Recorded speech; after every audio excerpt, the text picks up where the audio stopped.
Então, boa noite, pessoal. Estou aprendendo aqui cada vez mais o momento certo das entradas. Boa noite, bem-vindos, bem-vindas e bem-vindes. São uma série de encontros chamado Teatro e Inclusão. Esse é o quarto e último encontro que está acontecendo. Ele é gravado aqui e depois ele irá para o canal do YouTube Teatro em Quarentena para você. Se você não puder acompanhar aqui, você pode acessar lá. Bom, é um evento feito de maneira independente, sem recurso, graças à disponibilidade dessas pessoas que estão aqui para contar suas experiências e estiveram nos outros encontros que aconteceram anteriormente, que já estão lá no canal. E graças também ao apoio da UFSM, que se deu para a gente um bolsista que fez as artes de divulgação e dessa força. Então, por essa realidade, ele tem limitações, ou seja, a gente não tem, infelizmente, Libras, mas a Liliana já está comigo no e-mail, a gente está conversando para ver se vai colocar Libras nos vídeos. Ela faz doutorado na UDESC, eu acho, ou na UFS, que ela está acompanhando por aqui. Todo mundo chegando aí agora, me dá essa atrapalhada. Mas é isso, gente. Então, ele tem certas limitações que também dá para pôr a legenda lá aos poucos de maneira colaborativa. Então, quem quiser se engajar e botar para tornar mais acessível esse material, que está sendo bastante acessado, vamos lá todos, vamos se comunicar aí. Márcia chegando. Bom, é isso. Obrigado vocês, obrigado pessoal que tem aparecido toda semana aqui, pessoal fiel aí à causa. Então, eu já divulguei, botamos aqui as atividades, o encontro de acessibilidade e artes cênicas. Qual é o outro evento? É a oficina Teatro e Neurodiversidade, que a Paula está postando aqui. E também tem esse outro bate-papo da UDESC, que se alguém souber que vai rolar, sobre Libras, e ao audiodescrição e teatro, um bate-papo lá com o pessoal da UDESC, se alguém puder botar no chat. É isso, gente. É o último dos encontros. Funciona assim, a gente vai conversar por, um tempo aí, 2 horas, pode ser, sempre tem tido gás para isso. Cada um de vocês vai falar 20 minutos, até 20 minutos, se quiser falar menos que 20 minutos, não tem problema. E a gente vai tentar interagir aqui com o pessoal Não, do vai tirar, chat ué. e debater a É, vai questão do tirar. teatro Teatro e não da afeta mais, não. inclusão. Baixa lá. Só um pouquinho. E então é isso. Vamos movimentar o chat. Eu vou pedir para as pessoas se audiodescreverem antes.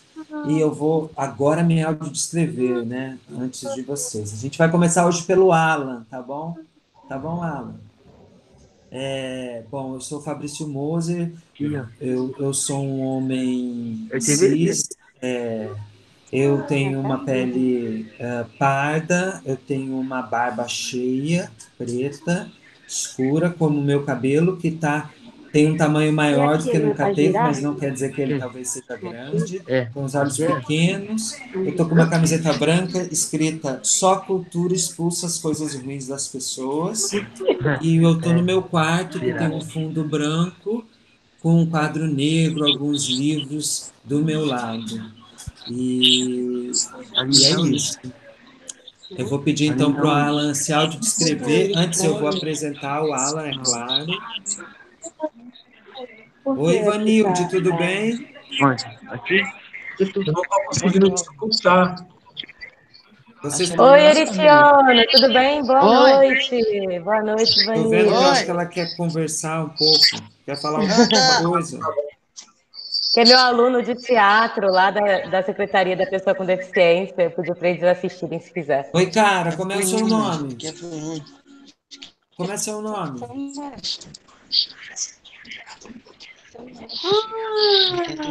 Do coisa, Fran. Não consegui ouvir o nome dele. Como é o nome dele, Aline? Ericiano. Eridiano. Oi, Isso. Eridiano. A Ó, gente vai então continuar aqui. Eu vou pedir para as pessoas que não estiver, a gente mutar os microfones, tá? E daí o Alan, que eu vou apresentá-lo, pega uma e coisa daí o Alan se grossa. audiodescreve e conta aí pra gente, Alan, como é que você faz teatro e inclusão, pela sua experiência aí, seja pesquisa ou coisa nessa área. Então, Alan Gaitarosso é ator, diretor, professor e gestor cultural, licenciado em letras, pós-graduado em arte e educação. Ele é coordenador da Arena das Artes de Maringá, no Paraná, e consultor sênior do Instituto Cultural INGA. É com você, Alan. Aqui. Tentar Olá, aqui. boa noite, pessoal, tudo Já fiz. bom? Prazer Deu? estar com vocês. Muito obrigado pelo convite, falar um pouco sobre teatro e acessibilidade, que é uma coisa que eu gosto bastante, uma coisa que eu pesquiso e estudo bastante. Bom, meu nome é Alan, eu sou de Maringá, no Paraná, meu cabelo é curtinho, sou branco, tenho um cavanhaque não muito alto, bem baixinho. Olha. Estou vestido com uma camiseta preta com uma bola branca no centro, com um círculo branco no centro. Estou na minha casa, no meu quarto. Tenho alguns cartazes de projetos aqui atrás de mim, com algumas fotos também. E é isso. É difícil a gente auto se descrever, né? Eu tive que abrir minha imagem aqui para lembrar como eu sou, que às vezes eu me esqueço, assim, eu esqueço da minha cara, às vezes. Como eu me pareço, né? Estou de fone de ouvido preto também, tenho um relógio, e é isso. Bom, gente, deixa eu tirar aqui a minha imagem para poder ver vocês também. A acessibilidade, na verdade, eu trabalho, vou tentar ser bem rápido também para não estourar muitos 20 minutos, mas eu trabalho com teatro há muito tempo, já eu faço teatro desde os 12 anos e completo agora, daqui 2 dias, 37, no dia 31 de outubro, completo 37 anos, então já faz um tempinho já que eu faço teatro. E aqui em Maringá eu tenho uma companhia desde 2006, que é a Forfel, que é a Cia Forfel, né? E a gente tem trabalhos de formação artística na Forfel e produções culturais desde lá. Em 2015 foi quando eu me interessei a primeira vez pela acessibilidade numa situação muito inusitada, assim. Eu fui num festival que estava acontecendo aqui em Maringá de teatro, tinha intérprete de Libras, eu nunca... Maringá, na verdade, sempre teve muito poucas opções de acessibilidade nos eventos culturais, infelizmente a gente não tem tantos eventos com acessibilidade assim, tá surgindo agora o movimento da Libras, eu acho que até muito por conta do próprio Forfel, a gente estimula bastante isso aqui na cidade, né? Outros amigos produtores e artistas. Mas em 2015 eu fui num festival aqui em Maringá, 2014, na verdade, e tinha uma intérprete de Libras nessa apresentação, e o produtor que ofereceu o espetáculo colocou essa intérprete no chão, não no palco, no chão, e sem nenhum tipo de iluminação adequada, assim, tanto que os surdos que estavam presentes, eles mesmos, que se revezavam com o celular para poder filmar, clarear, né? Não fui eu, não. Tá chata. Tá tipo eu? Aquilo me incomodou bastante, porque é teatro, é a minha casa, é o lugar onde eu gosto de estar, gosto de trabalhar. Isso me deixou bem chateado, assim, de ver aquelas pessoas tão mal assistidas e tão mal, enfim, acomodados ali para prestigiar aquilo. E eu comecei a pesquisar um pouco de como é. Existe uma legislação para oferecer intérprete de Libras? Como é que é ter intérprete de Libras? Que eu nunca tinha colocado nos meus projetos. Só que, curioso como eu sou, eu não quis só pesquisar a questão do intérprete, fui pesquisar um pouquinho também sobre língua de sinais, né, Libras. E comecei a estudar um pouquinho, pesquisar, daí veio a ideia de, vou tentar fazer um espetáculo, olha só, que ingenuidade, vou tentar fazer um espetáculo em Libras, não sabia nada de Libras, vou tentar fazer um espetáculo onde os atores falam Libras. Sem saber Libras, busquei algumas pessoas aqui de Maringá que eram intérpretes, perguntei se era possível, me disseram que sim, juntei uma equipe de trabalho, convenci o Forfel a participar disso e tentamos, então, começar a montar um projeto de teatro em Libras. E aí que foi minha surpresa, porque até então, ignorante de que eu era de tudo isso, achei que seria uma coisa muito simples, muito fácil de fazer, já via surdos sinalizando, e aí quando eu fui estudar, entendi que é uma coisa complexa, assim, sabe? É uma língua com todas as suas especificações de uma língua, existe toda uma cultura por trás da comunidade surda. Comecei a participar de alguns eventos da comunidade surda, fui descobrindo um outro mundo mesmo, uma outra coisa. Fizemos esse espetáculo, foi um desafio, foi muito legal, aprendi bastante com esse espetáculo, e de lá para cá nunca mais parei. Fui fazer aula de Libras, aprendi língua de sinais, procurei uma instituição aqui de Maringá, a Ampacim, que é uma escola bilíngue. A Ana Botion acabou de entrar agora, que é diretora da escola, inclusive. Procurei a Ampacim, falei que tinha um projeto de teatro e gostaria de trabalhar teatros com os alunos, com os surdos. E aí foi uma outra tapa na cara, assim, né? Como eu vou dizer, não achei uma outra palavra melhor, mas como a Ana me cedeu o espaço da Ampacim para eu trabalhar com os surdos, já tinha um pouco do domínio da Libras a isso, já em 2016, já tinha feito curso, já tinha amigos surdos, já sinalizava bem, fui dar aula de teatro para os surdos. E aí, quando eu chego lá, fui cheio de preconceitos, fui com tudo pronto, tudo que eu tinha aprendido no teatro, eu achei que eu ia chegar lá e aplicar neles, né? Violis Pollen, a Cordella, tudo que eu tinha de literatura, Olga Reverber, eu vou aplicar com a comunidade surda. E olha que eu chego lá, eu entendi que o negócio era muito mais complexo. Eu tive que, como você diz, desaprender muita coisa, mas muita coisa, mas muita coisa. E aí, eu comecei a observar algumas coisas. Por exemplo, toda vez que eu pedia para uma criança atuar ou fazer alguma encenação, eles sempre tinham referências do ouvinte. Então, por exemplo, eu pedi para uma aluna a fazer uma cena atendendo o telefone. Ela pegou e fez isso aqui, levou o telefone no ouvido. E eu falei, mas por que você está fazendo isso? E ela fazia articulação com a boca, como se estivesse falando no telefone. Aquilo eu falei, não, mas espera aí, mas você é surda, por que você está colocando o telefone aqui? Ela, é verdade, tipo, nem me toquei, porque era uma referência que ela tinha de ver pessoas atendendo o telefone desse jeito. Aí pedi para um outro aluno fazer uma cena onde ela era uma bruxa, pedi para ela fazer uma poção, e ela começou a mexer o caldeirão e começou a mexer a boca. Eu falei, mas por que você está oralizando? Ela, porque eu sou uma bruxa, estou fazendo meu feitiço. Mas por que não em Libras? Você é surda. Ela, é verdade, tipo, nunca tinha visto uma bruxa surda, então não sabia fazer a poção. E aí eu conversei isso com a Ana, conversei com o pessoal da Ampacim, com a minha equipe, falei, gente, eu preciso trazer uma coisa própria, eu preciso fazer com que seja próprio, de alguma forma tem que partir deles para mim, não ao contrário. Eu não consigo vir aqui e ensinar alguma coisa, tem que ser de lá para cá. E isso para mim é inclusão. Não só você oferecer condições para o surdo, e aí todas as outras deficiências, né, e dificuldades, de oferecer inclusão, por exemplo, no caso do surdo, ouvinte para o surdo. Então eu vou botar intérprete em todas as peças. Mas se eles não estão no palco, se eles não servem como referência, se eles têm outros surdos atuando, fica difícil, fica desmotivante, não existe engajamento, porque as coisas que a gente discute enquanto ouvinte é diferente das coisas que eles querem discutir enquanto surdo, enquanto comunidade surda.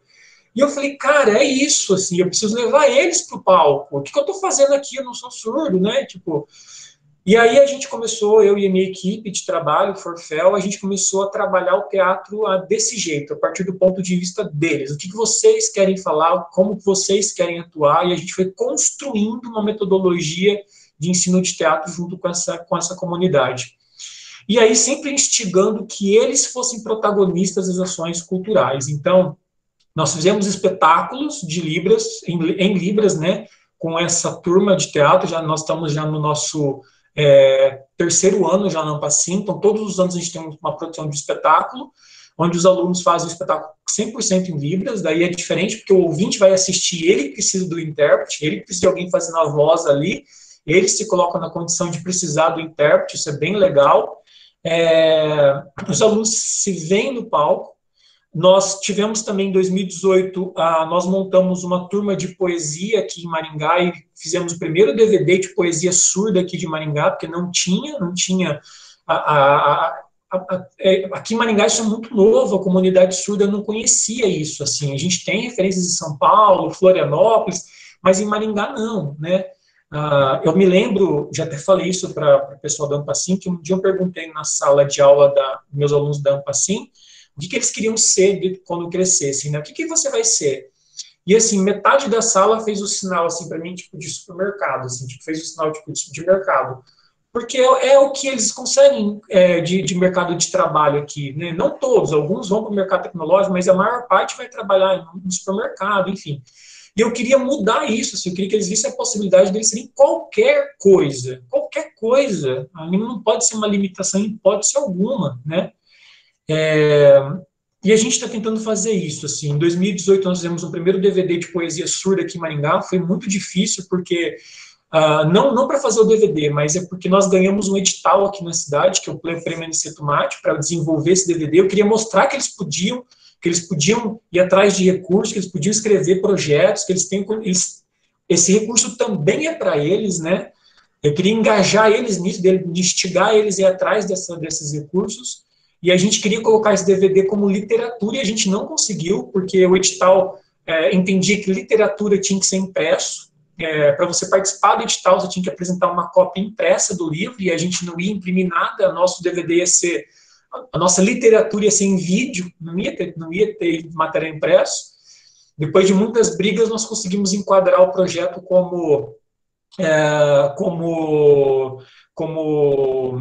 como é que a gente conseguiu como linguagem, né? A gente enquadrou como patrimônio cultural, nós conseguimos colocar como patrimônio cultural.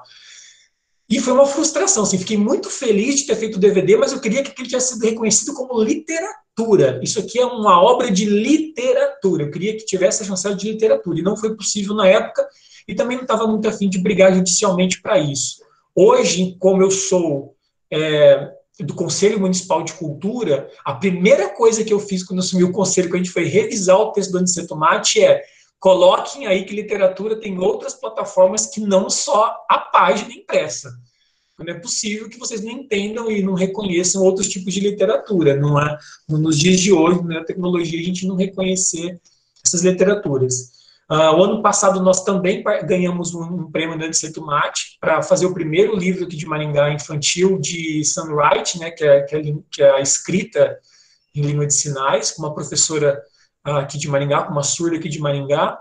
Então é isso, assim, por uma apresentação que eu fui assistir, que foi bem ruim para mim, mas acabou me abrindo os olhos para uma coisa que hoje eu sou apaixonado, que é a inclusão.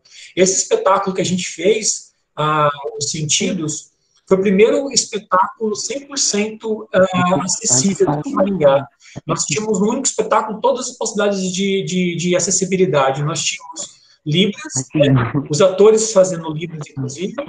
Nós tínhamos a Libras de todas as canções, e intérpretes fazendo a interpretação das músicas também. Nós tínhamos audiodescrição, nós tínhamos legenda para os surdos que não sabiam Libras. Então, a gente tentou colocar todas as coisas possíveis para que fosse um espetáculo assim, que para qualquer um pudesse assistir esse espetáculo. E uma das coisas que me emocionou numa dessas apresentações, que uma senhora de mais ou menos uns 60 e poucos anos, acho que mais, um pouco mais de 70 anos, segurou no meu braço assim depois da peça e falou: olha, muito obrigado. Porque eu ficava imaginando como é que era teatro, ela era cega. Ela falou: nunca fui no teatro. As pessoas ficam falando de teatro, eu não sabia o que era teatro. Foi a primeira vez que eu vim no teatro. Cara, a mulher tinha mais de 70 anos, assim. Eu fico pensando, então, se nós, enquanto produtores, não oferecemos isso, as pessoas não vão. Então, é um dever nosso oferecer isso, né?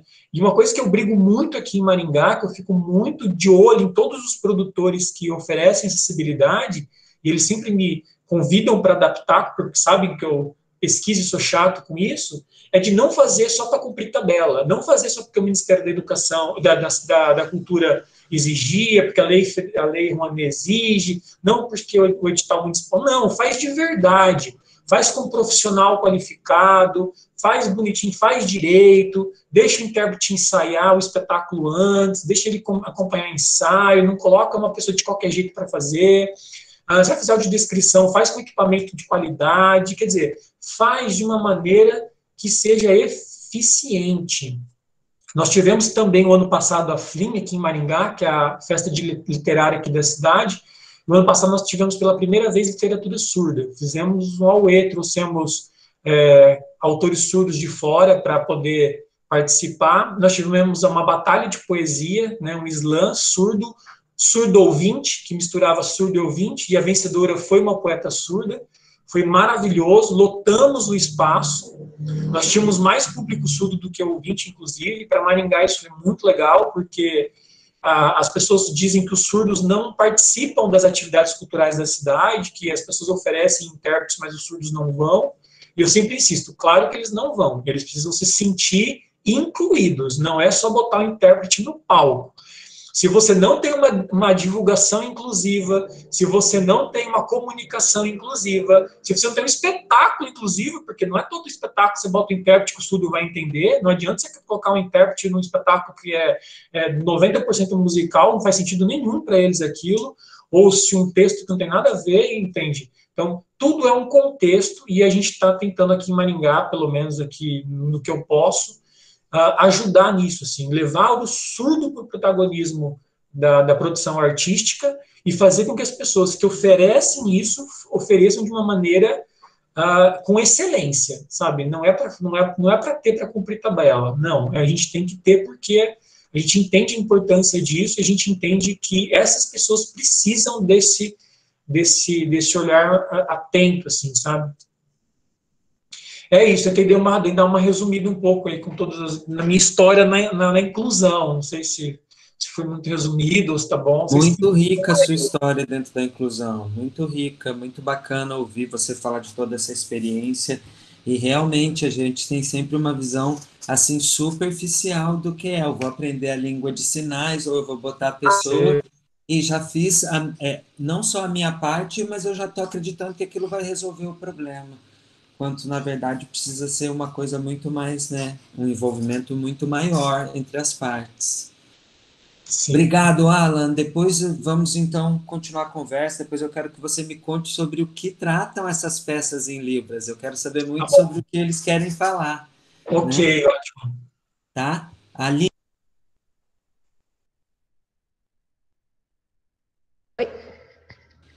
Ficou sem som, vamos Fabrício. Contigo, Aline. Então, mais gente chegando aqui. Então, é isso. Vou apresentar a Aline. Depois ela pode se audiodescrever e contar para a gente. A Aline Vargas é artista visual, cantora, compositora, atriz, professora e pesquisadora do teatro. Mestra em artes da cena pelo UFRJ e bacharel em ensino do teatro pela Unirio e atriz pela Martins Pena. Então, Aline, conta pra gente aí como que você faz inclusão e teatro. Conta um pouco dessa coisa na sua vida. Então, boa noite. Eu sou uma mulher cis, uma mulher branca, mas eu acho que minha pele está entre o branco e o amarelado. Tenho olhos castanhos claros, estou com um brinquinho de bolinha verde, um cordão vermelho. Estou com uma blusa verde também, de manguinha. E eu acho que é isso, já dei conta.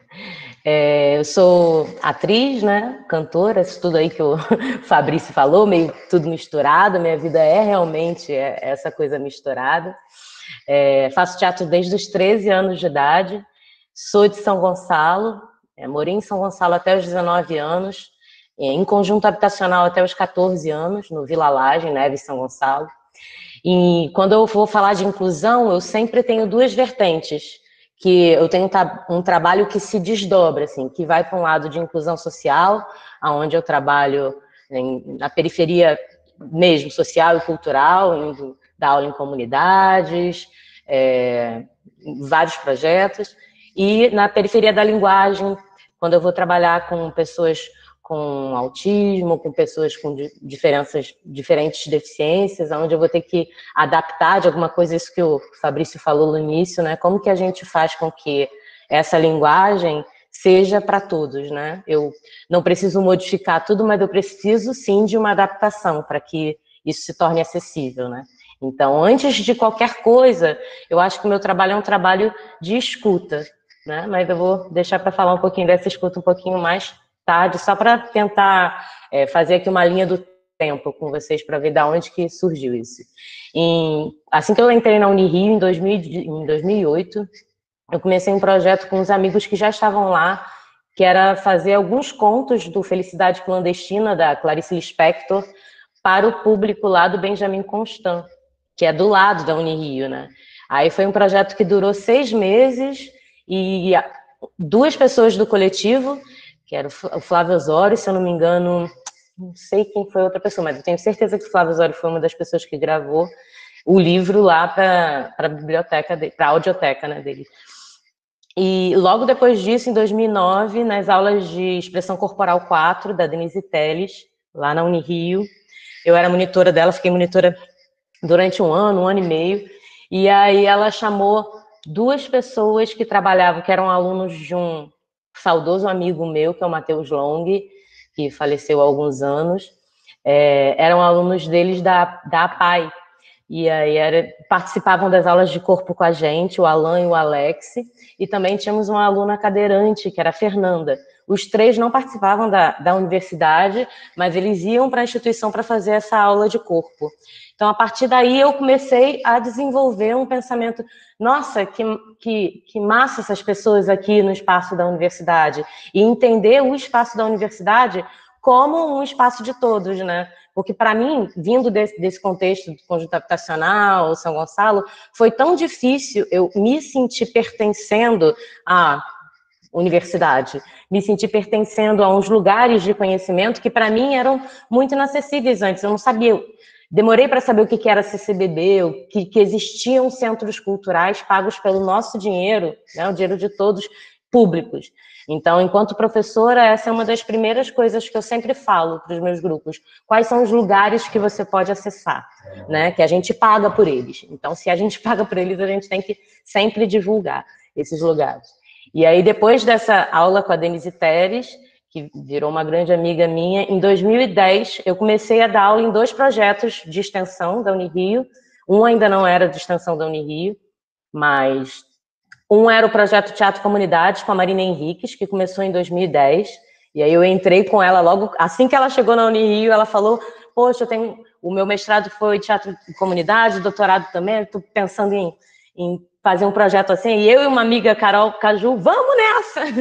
Aí a gente entrou, começamos desde o início, desde ir na Nova Holanda, na Maré, e chamar os alunos, ir no projeto social, divulgar, até começar a primeira turma, pouquinha gente, aí vai crescendo, enfim, esse ano faz 10 anos desse grupo, né, o que era projeto de extensão, hoje virou programa, está numa dimensão imensa, com vários grupos, enfim, e a Marina Henriques é uma professora das melhores mestres, assim, que eu já tive na vida, que me ensinou muito a olhar para o outro sem ser um olhar superior, né? Um olhar com. Então, eu não vou vir aqui falar sobre teatro e inclusão. Eu vou vir falar com teatro e inclusão. Eu vou falar como que é esse teatro inclusivo, como é essa arte inclusiva. E aí, participei desse projeto durante 3 anos, e ao mesmo tempo, porque eu sou essa megalomaníaca, né? Eu comecei em 2010 também, junto com o Caíto Guimarães, meio clandestinos, assim, na Unirio, num projeto que já era um projeto antigo da UFRJ, da Psicologia, que era o Circulando. Então, a gente ficou 2010, 2000... Eles começaram um pouquinho antes de eu entrar, uns 3 meses antes. E aí eu entrei logo depois, a gente ficou 2010, 2011, 2012, meio clandestinos. Aí, quando a da Guia conseguiu uma sala para a gente dava aula na Unirio. Quando não conseguia, a gente dava aula no campinho da UFRJ. Quando não conseguia, a gente ia para a pista Cláudio Coutinho. Aí, enfim, a gente, até em cima do DCE, do antigo DCE da Unirio, a gente também usava. Então, era circulando real, né? Ter os espaços. E aí, depois, a gente conseguiu o apoio da Joana Ribeiro, que também foi um outro anjo, assim, da Unirio, que caiu na nossa vida, que a partir de um dos alunos que, no meio desses atendimentos, assim, pelo campus, que entrou na aula dela, a gente percebeu que existia uma abertura, né, nesse espaço, trocamos uma ideia com ela, eu e o Caíto, e aí ela abraçou a gente, abraçou o projeto, e esse ano também o Circulando está fazendo 10 anos aí de história, né? E é muito especial pensar nesses 2 projetos, assim, que eu comecei, é uma coisa meio aquariana, né? Que está lá na frente, e continuam vivos aí, eu já saí dos 2 e e tô na vida, né? Tô fora dos muros da universidade. Aí, quando eu saio dos muros da universidade, eu continuo dando aula em projetos de teatro comunidade, eu vou com o Teatro de Operações, que é um grupo que eu faço parte desde 2009. A gente deu aula na Vila Cruzeiro, aí agora desde 2017 eu estou dando aula com a Gatinha no Morro dos Macacos, que é do lado de onde eu trabalho, e em 2016 eu comecei a dar aula de teatro, e eu dou aula de teatro aqui para o Eritiano, que está com a Ivanilde assistindo a gente, lá na Secretaria da Pessoa com Deficiência e Tecnologia, na unidade de Vila Isabel. E aí é mais uma coisa que é importante desses encontros que a gente está tendo, que a gente tem falado muito sobre quais literaturas vocês estão lendo, o encontro que está tendo aqui, lá, e aí é muito importante que a gente divulgue os espaços públicos.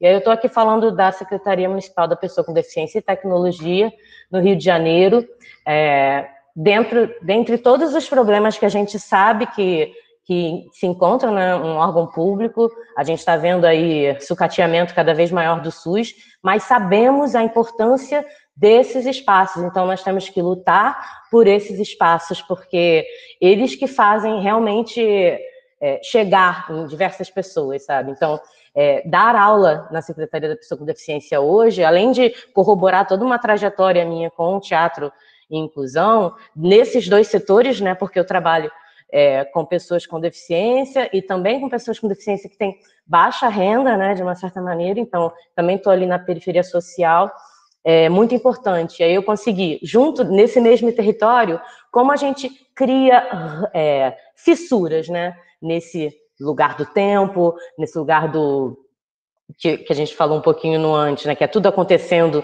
ao mesmo tempo.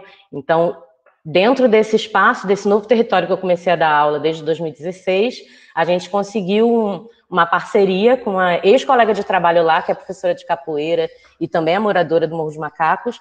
Começou um projeto lá, ela, amiga, será que você daria uma aula de teatro aqui? Estou pensando em dar uma aula de capoeira, enfim. Começamos um projeto na casa de uma aluna que tinha um terreno e atualmente a gente é acolhido por um espaço de uma igreja evangélica que tem vários programas de aula de capoeira, aula de teatro, enfim. Só que sem fins lucrativos, né? Só pelo trabalho. E aí a gente perde um pouco esse tempo, ganha um pouco esse tempo do transporte, porque aí eu acabo de dar aula toda terça-feira, 5, né? Se não tivéssemos na pandemia, né? Porque atualmente está tudo funcionando remotamente, e chegaria lá às 5h30 e dar aula até às 7. Então, é muito importante, eu acho, a gente entender que a inclusão ela precisa ser feita nesses dois lugares, tanto das pessoas com deficiência, né, as pessoas neurodiversas, e a gente também tem que pensar na inclusão social, porque as duas coisas têm que caminhar juntos. E aí, no início, eu falei que o meu trabalho ele vai a partir da escuta, né? Então, se eu começo a dar aula para um grupo, eu não consigo fazer um planejamento do que será a minha aula do início ao fim. Eu penso quais são as coisas que eu preciso trabalhar ali, mas a primeira aula é sempre uma escuta, é sempre um momento de conhecer o outro, para a partir desse primeiro momento eu saber como que eu posso trabalhar com ele, para que eu não possa ser invasiva, para que eu respeite o tempo dele e para que eu entenda eu sempre faço umas pegadinhas com os meus alunos. De que modo acontece essa pegadinha? Eu espalho determinados objetos indutores de jogo no meu espaço e a partir da onde eles se locomovem para aquele espaço, a partir do lugar que eles vão, eu realizo uma ação. Então, se eu tenho um chapéu de um lado, um tecido do outro, uma bola, a galera vai para a bola, a partir da bola eu já tenho, por exemplo, uma música. Eu também componho, né? Então, tem uma música que eu escrevi para um aluno que é autista, o João, e aí eu chego lá na bola então aqui eu já trabalho uma coisa. Além disso, também tem o trabalho que é com o mesmo, que eu chego a compor junto com os meus alunos. Então, tem um aluno que eu já fiz samba com ele, a partir da história da vida dele, da mãe dele. Tem uma outra também que eu já fiz a partir da história dela, que ela chegava, repetindo são Xuxinha mora na casa com ela. Xuxinha, aí ela ficou nisso, né? Xuxinha mora, eu começando num balde, mora na casa com ela. E aí, a partir dessa repetição de coisas, eu ia trazendo novos elementos e aí depois surgiu um samba lindo, assim. Então, como que a gente pode trabalhar? Eu sendo artista, né? Porque eu não sou apenas professora, sou artista e professora, como que eu posso trazer as artes aqui para um lugar horizontal, onde eu trago as ferramentas, né, e espalho, e a partir dessas pequenas iscas que são pegas, a gente elabora o restante. Aí, a partir do primeiro encontro, eu já sei para onde que eu vou encaminhando com o restante. Deixa eu ver como que está o meu tempo aqui. Eita, tá. Vamos lá. E é a partir disso que eu vejo como que eu posso encaminhar. Acho importante também a gente pensar quais são as referências que a gente tem, né? Como que a gente trabalha a inclusão, então como que a gente também dá visibilidade para essas pessoas que têm deficiência. Então, hoje em dia com o Instagram, com os influencers também, eu acompanho vários deles e também mostro para os meus alunos como também forma de estimular, né? Eu acho que tudo na nossa vida são os estímulos. Tudo é como que a gente chega no outro. E se a gente chega estimulando, trazendo boas vibrações mesmo, né? Ensinar alegria, né? Rubem Alves vai dizer pra gente. Então, acho que antes de qualquer coisa, a gente tem que amar o que a gente trabalha e tem que ensinar com alegria. Então, tem alguns influencers que eu sigo e que eu gostaria de falar o nome deles aqui, que são pessoas que eu reconheço, que eu aprendo muito através das mídias sociais. E só para ficar registrado, pode ser? Os nomes? Claro! Tem o Eduardo Vitor, que é conhecido como Dudu, e ele tem @o Eduardo Victor, que é muito massa, assim, ele tem ele vai falar muito contra o capacitismo e ele também vai em defesa também da comunidade LGBTQ e mais. Tem a Lohane Silva, que é conhecida como Pequena Lô, que também é muito divertida, tem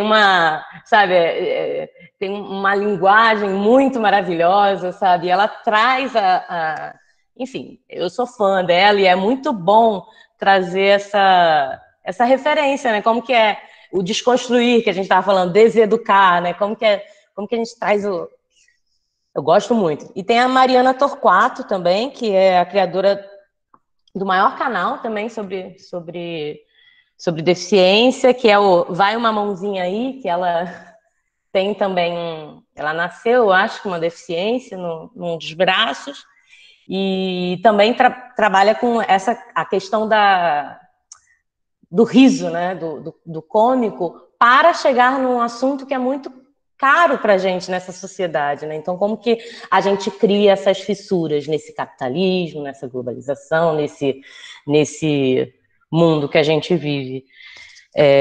Fora isso, eu queria dizer que, para mim, como solução, né, para não só apontar o que a gente faz, para mim a solução, se é que existe solução, se é que a gente busca uma solução, a gente promover cada vez mais encontros e falas e conversa, porque já teve muito tempo de apagamento histórico, de enclausuramento de pessoas diferentes, né? De querer que todo mundo fosse de uma mesma cor, de um mesmo gênero, Então, a gente tem que fazer cada vez mais encontros, seminários, rodas de conversa, ir para a rua, tornar a cidade acessível, lutar por uma cidade acessível, dar voz a essas pessoas, né, para que a gente possa viver num lugar mais digno, né, para todos.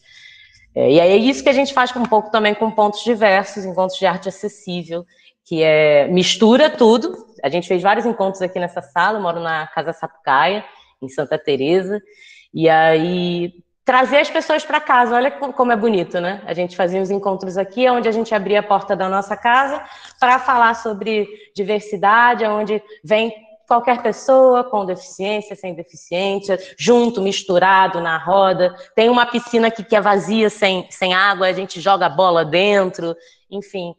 Como que a gente constrói, como a gente cria mais lugares possíveis de diálogo, né? É um pouco sobre isso, é bem por aí. Obrigada, gente. Obrigado você, Aline. Conheço a Casa Sapucaia, recomendo, já fui lá em festa com várias pessoas, tudo junto, incluído e misturado. Também trabalhei assim em muitos espaços assim, é engraçado ouvir você, Aline, falar, né? Eu também trabalhei em reservas indígenas desassistidas pelo Estado, trabalhei na Vila Kennedy, Vila Aliança, o teatro nessas... O teatro salvou a gente, quem é que ele não vai salvar, né, gente? Sim. Mas olha, eu gostei muito, depois já vou deixar como você, eu queria que você contasse um pouco mais, que eu achei muito interessante esse trabalho criar o dispositivo dos objetos e realmente ver para onde o sujeito que entra naquele ambiente vai e aonde está o interesse e a partir disso para construir um vínculo. É fundamental, né? Se você construir um ambiente com vários elementos e daí observar ao invés de impor o elemento, né? Sim. Que a parte de uma pedagogia, né, na própria escola de teatro, aonde a gente vai lá, tipo, a primeira aula que eu fui dar na Nova Holanda, lá na Maré, eu ficava olhando o meu planejamento várias vezes, com medo de esquecer, com medo de errar, ai meu Deus, os alunos vão perceber. E aí, quando a gente vai dar aula nesse outro segmento, a gente tem que pensar, não, isso daqui não funciona, não é assim que as coisas vão lidar. Então, é um trabalho até de ego mesmo. Entender que não vai ser aqui, vai ser nessa relação, é uma via de mão dupla. Não é só daqui para lá, nem de lá para cá, porque eu também tenho conteúdo para dar, senão é só oba-oba, e não é sobre isso, né? Então, Uma experiência. Exato. a partir do que o outro interessa ao outro, a partir do que desperta interesse no outro, eu vou buscar as coisas que eu posso trabalhar dentro do meu trabalho artístico, né? Maravilhoso. O Alan também acho que acabou passando por esse encontro e daí falou, gente, né, mas espera um pouquinho, tem que ser com, né, não vou lá e faço a gente sai da faculdade achando que faz mágica. Bom, vamos lá ouvir a Cris. Então, a Cris Munhoz, a Cristiane Munhoz, vai ser a nossa última falante de hoje, e daí depois nós vamos abrir para um bate-papo. Você tem até 20 minutos para falar. Eu vou apresentar você, peço para você se audiodescrever e depois contar como que é teatro e inclusão na sua vida, no seu trabalho, nos espaços que você frequenta. A Cris é atriz, palhaça, professora, pesquisadora e neurodivergente. Doutoranda na Unirio com uma investigação que envolve as artes e o autismo, mestre e bacharel também pela Unirio em Artes Cênicas e pós-graduado em Educação pela UFAM. Vamos lá, Cris, é contigo. Oi, gente, vocês estão me ouvindo? Primeiro isso. Então, tá. Bom, vou me autodescrever. Eu sou branca, bem branca. Eu tô com o meu cabelo é de tamanho médio até o pescoço. Ele está agora pintado de azul, roxo, alguma coisa desse tipo, porque eu não tinha mais o que fazer nessa pandemia. E estou com óculos de grau bem grandes, assim, e transparentes, de armação transparente. E estou com um fone de ouvido branco. Tenho uma tatuagem que... Tenho várias, mas a que aparece no vídeo é uma andorinha. E estou com uma blusa de unicórnios e arco-íris. Acho que foi. Então, bom, como o Fabrício falou, antes eu queria também, acho que faz parte da minha apresentação, falar duas coisas. Uma, eu estou fazendo essa live junto com a Sofia, que é minha filha. Ela é autista, não verbal, autista de grau 2, E eu acho que quando a gente fala de acessibilidade, a gente precisa necessariamente falar das famílias também, das mães que estão com essas pessoas, porque muitas dessas pessoas precisam de grande suporte, inclusive para ter acesso à cultura e para ter acesso à educação. E Sofia, por exemplo, ela só se comunica é, por gestos ou por um aplicativo de comunicação alternativa no tablet, mas agora na pandemia a gente conseguiu que ela começasse a escrever, mesmo com apoio, com comunicação facilitada, que é o apoio da mão por conta dos estímulos, dos movimentos repetitivos, ela precisa só de um apoio no pulso, firmando a mão dela no papel, para que ela escreva, por exemplo, para mim o que ela quer naquele momento. E ela escreve. E isso é um ganho maravilhoso. Bom, vamos lá. Eu quero agradecer o Fabrício, porque eu acho muito maravilhoso isso que ele está propondo, assim, esses encontros. Eu acho que estão sendo extremamente enriquecedores. Eu quero agradecer também a Aline e a Tavi, que estão aí, porque foi na Casa Sapucaia que a parte da minha pesquisa de doutorado, a parte de pesquisa de campo, com 4 crianças autistas de graus variados, se deu. E a gente teve lá uma abertura gigantesca assim, para o nosso trabalho, que ajudou demais a pesquisa a evoluir. E eu vou falar da minha pesquisa, né? O nome do meu projeto de doutorado é Jogo e Atuação na Palhaçaria para Crianças Autistas, uma proposta de formação no contexto da arte na saúde mental. Então, especificamente, eu trato de uma metodologia, de uma possível metodologia de formação para palhaços e palhaças atuarem junto a crianças autistas entre 10 e 12 anos, a princípio. Por diversos motivos, o recorte foi esse. Então, o trabalho, eu não sou professora de pessoas neurodivergentes como vocês. A meu trabalho e a minha ligação com a inclusão, eu achava, até pouquíssimo tempo atrás, que ela vinha do fato de eu ter a Sofia. Então, a Sofia teve o diagnóstico dela de autismo grau 2, moderado, necessidade moderada de suporte. Aos 2 anos de idade, ela teve um diagnóstico considerado no Brasil ainda, por incrível que pareça, um diagnóstico precoce, porque no Brasil os diagnósticos ainda são feitos, às vezes, com 6, 7 anos de idade. E, bom, várias vezes ela vai me chamar aqui durante a minha live, e estamos na live para sermos inclusivos, na verdade. Eu achava que foi por aí. Na verdade, eu comecei a pesquisar o funcionamento do cérebro humano quando a minha mãe adoeceu. A minha mãe, ela passou 20 anos com Alzheimer. No final da vida dela, que foi a morte dela foi agora no princípio da pandemia de coronavírus. A gente cuidou dela e eu sempre tive fascinação por saber como que o cérebro funcionava, como que a memória se construía, por que ela esquecia essas coisas e não outras. E comecei a pesquisar por mim mesma. E depois, com o diagnóstico da Sofia, eu passei a pesquisar mais especificamente o autismo. E com as pesquisas anteriores do funcionamento do cérebro humano, eu fui juntando uma coisa e outra.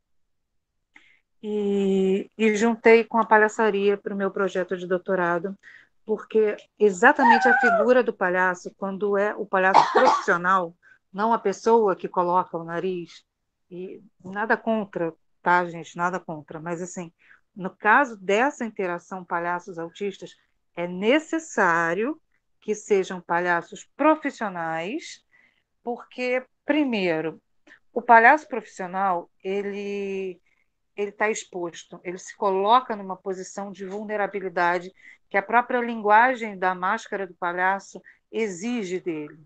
Ele foi treinado para isso.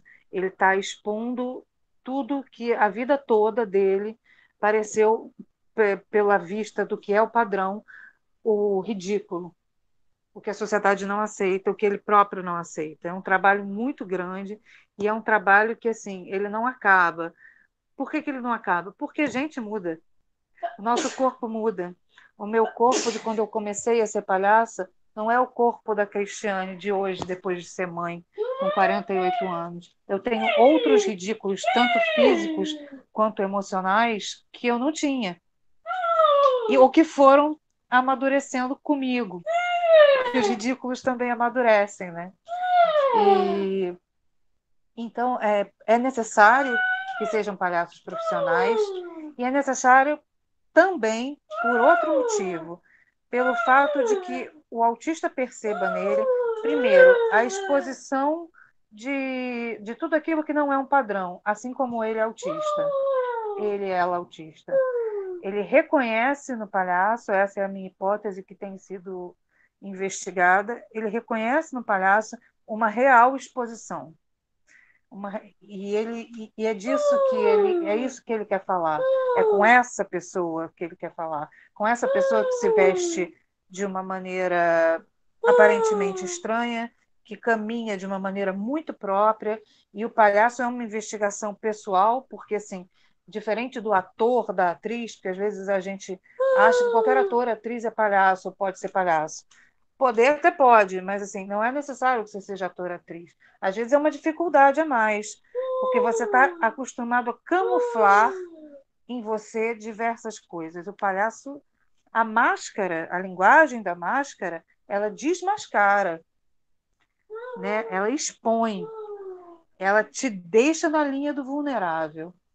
E isso, para a gente, é um pavor, porque o ator ele quer estar bem, ele quer, né, assim, ele quer o aplauso. O palhaço, ele ganha o amor, ele ganha o aplauso, não necessariamente na risada. Às vezes ele ganha no tombo, né? Ele às vezes provoca a risada pelo tombo, pela inabilidade no caminhar, por exemplo. E aí muitas pessoas também vieram falar comigo desde o início do trabalho de olha, eu sou terapeuta e sou palhaça. A gente tem na equipe de palhaços 2 palhaços que também são terapeutas, são psicólogos, né? E eu vou falar uma coisa para vocês, é uma dificuldade maior, porque quando você não sabe o que fazer com o autista ou com a autista, você corre imediatamente para aquilo que você já domina, que você já conhece como saber, que é o saber do terapeuta. E aí, cara, o autista se afasta, porque você não está mais exposto. Você já adquiriu uma hierarquia que o terapeuta tem, que o professor tem, que o seu pai, o seu responsável tem, que é de estar acima de você, que a sociedade tem de estar acima de você e de demandar de você alguma coisa. O palhaço não demanda nada do autista. Nada. E isso é importante nessa interação. Ele não quer que o autista responda de uma maneira X ou Y. Ele não quer ensinar uma habilidade para o autista. Ele quer jogar, ele quer brincar. E é nesse jogo, nessa brincadeira real que acontece na interação, numa interação que ultrapassa totalmente a linguagem verbal, porque o palhaço, ele não, por ser exatamente uma máscara, é próprio da natureza da linguagem que ela não se sustente no texto, que ela não se sustente no verbo, ela se sustenta na fisicalidade, né? E é nessa troca, nessa linguagem própria, nessa interação que se procura para muito mais além da linguagem, né? O Agamben diria no negativo da linguagem, que é tudo o que a linguagem verbal não está dizendo, né? Porque quando você escolhe uma palavra, se eu escolho uma palavra, se eu chamo isso de copo ou de garrafa, eu estou excluindo toda a sensorialidade que significa copo ou garrafa. E o autista não funciona assim. Ele funciona por um denominador comum do que a garrafa significa para ele enquanto volume no espaço, várias garrafas que ele conheceu na vida, enquanto textura, temperatura, é toda a impressão sensorial da garrafa, de todas as garrafas que ele viu, num denominador comum. Então, essa sensorialidade o princípio do nosso trabalho. Assim, e a gente tem conseguido umas comunicações maravilhosas, sabe? Muito potentes, muito libertadoras. Eu acho que vai muito de encontro ao que vocês têm falado de desaprender. Eu acho que deu colonizar a escola, deu colonizar o padrão. E aí, assim, para arrematar, eu pensava que só isso me movia. O fato de ser palhaça, o fato de estudar o cérebro desde muito cedo. Mas eu sabia que não era só isso. No fundo, eu sabia que não era só isso. Né? Aos 9 anos de idade, eu fui colocada pelo meu pai e pela minha mãe numa psicóloga para investigar o que aquela criança tinha. 9 anos de idade. E não se descobria muito bem o que aquela criança tinha, a não ser uma aversão absurda à escola, a ponto de se agarrar nas grades, fazer barraco, e, enfim, não conseguir ir para a escola. Aversão total. A ponto de um dia no lanche fechar a glote, porque não queria lanchar na escola, e fechei, tiveram que chamar ambulância, enfim, uma aversão à escola, o que eu acho importante falar. Depois, aos 15 anos, eu voltei, me colocaram de novo numa psicóloga. Na minha família, eu tenho 2 primos esquizofrênicos e muitos casos de depressão. Minha mãe chegou a pensar que eu fosse esquizofrênica. Só se sabia que aquela criança que depois virou adolescente, que depois virou adulta e que foi colocada de novo aos 20 e poucos anos numa psicóloga, tinha alguma coisa estranha. Por causa da Sofia, por causa de desconfianças minhas, acompanhando o autismo, e por causa da minha filha, tanto o psiquiatra dela, da Sofia, quanto o meu atual psiquiatra, concordaram que a gente deveria investigar, uma vez que eu já tinha feito um teste e tinha dado positivo para superdotação e altas habilidades. Que para o senso comum parece uma coisa muito maravilhosa, mas eu vou explicar que não é tão maravilhoso assim, porque dá muitas coincidências, por exemplo, com o autismo. Eu tenho hiperfoco no sentido de se alguma coisa me chama atenção, ou alguma coisa que eu estou estudando, eu sou capaz de perder o sono e virar noites, porque o cérebro não para saber daquilo e linkar aquilo com 1000 coisas. Eu tenho hipersensibilidade sensorial, assim como a minha filha, e um ouvido escuta menos e o outro escuta mais. A minha filha escuta 6 decibéis a mais, por uma audiometria feita com ela sedada e com eletrodos no cérebro. Ela escuta 6 decibéis a mais. A minha hipersensibilidade sensorial me dá um monte de coisas, e o diagnóstico tardio dessa condição me trouxe um quadro depressivo e de crises de pânico. Então, assim, porque eu, por exemplo, não sei frear o meu cérebro. Eu estou em estudo para autismo de grau 1, apesar de a equipe multidisciplinar que me acompanha, inclusive uma especialista em superdotação e altas habilidades, dizer que está descartando o autismo de grau 1 por conta de todas as outras testagens para superdotação darem positivo e não no limite, porque poderia haver uma dúvida se alguma das testagens, até agora foram 10, se alguma desse no limite. Todas deram positivo. E também dizer para vocês que é diferente superdotação e altas habilidades. Você pode ter uma ou você pode ter outra, ou você pode ter as duas. Eu tenho as duas e ainda traços de autismo grau 1. Então, eu só descobri há pouco tempo, depois de velha, que eu também estou falando de mim no meu doutorado. Eu também estou falando de mim enquanto mulher, enquanto neurodivergente, enquanto mãe de uma pessoa neurodivergente com grau de suporte alto. E estou falando, quando eu falo de acessibilidade e da relação com a palhaçaria, eu realmente acredito nessa relação como uma das maiores potências para a comunicação dos autistas com a sociedade. Desculpem o apaixonamento, o arrebatamento que eu tenho por esse tema, mas eu realmente acredito. Porque se a gente passar a expor os nossos ridículos, porque a gente acha que é ridículo em nós, que na verdade nada mais é do que os traços que nos tornam humanos, porque o humano não é o divino. O humano é o que caga, o humano é o que escorrega na casca de banana, é o que solta pum, é o que fala uma coisa errada num momento errado.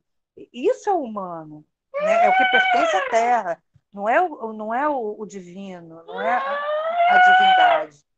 Quando a gente passa, se a sociedade não exigisse a perfeição da gente, não exigisse que de alguma forma a gente se aproximasse do divino, né, a gente estaria muito mais aberto à inclusão, porque a gente se reconheceria muito mais na falta de padrão que a espécie humana tem do que num padrão que nunca existiu.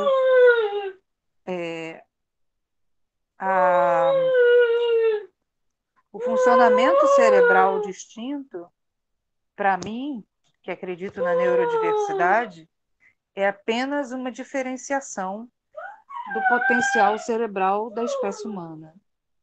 Não tem melhor ou não tem pior.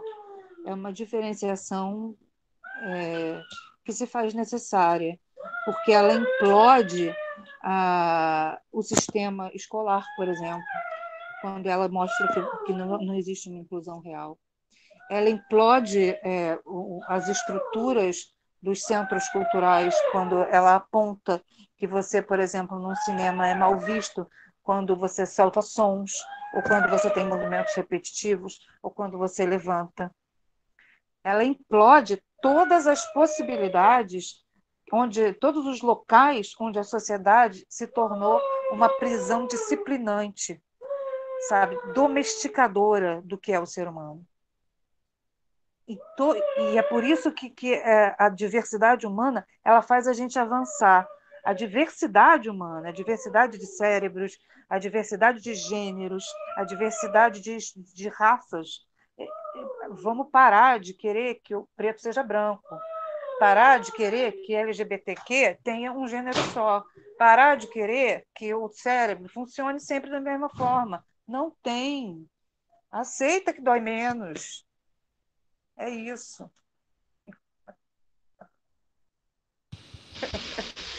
Muito obrigado, Cris. Muito obrigado pela sua história, seu depoimento, compartilhar conosco, aprender com você é sempre bom.